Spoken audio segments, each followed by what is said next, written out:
انسان زندگی میں کامیابی کے بہت سارے معیار بناتا ہے اور اپنے آپ کو کامیاب سمجھنے لگتا ہے، لیکن جیسے ہی وہ سمجھتا ہے کہ اب میں کامیاب ہو گیا ہوں تو پھر ایک نئی مشکل اس کے سامنے آ جاتی ہے۔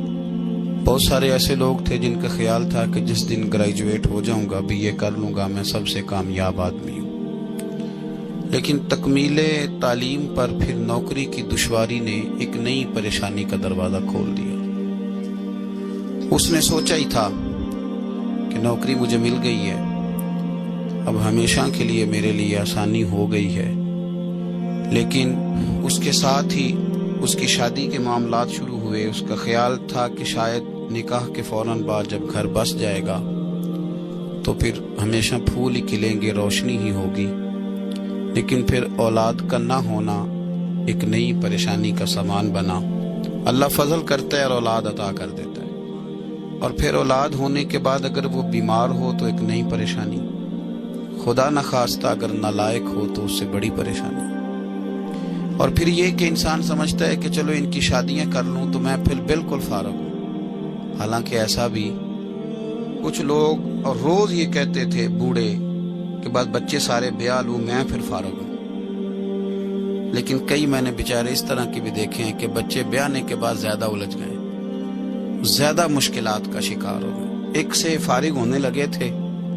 تو 15-20 ان کے گلے پڑ گئے، اور مشکلات۔ انسان سمجھتا ہے کہ شاید یہ والی چیز کامیابی ہے، یہ والی۔ میرے بھائی یاد رکھ لیں،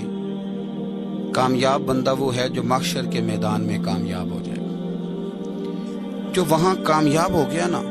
دیکھو یہاں بڑے لوگوں کے نعرے لگتے ہیں، بڑے لوگوں کا ذکر ہوتا ہے، بڑے تذکرے ہوتے ہیں، لیکن اگر کسی کو قیامت کے دن چوک میں کھڑا کر لیا گیا کہ تیرا حساب ٹھیک نہیں تو پورا دے کے جا، تو وہ ناکام ہو گیا۔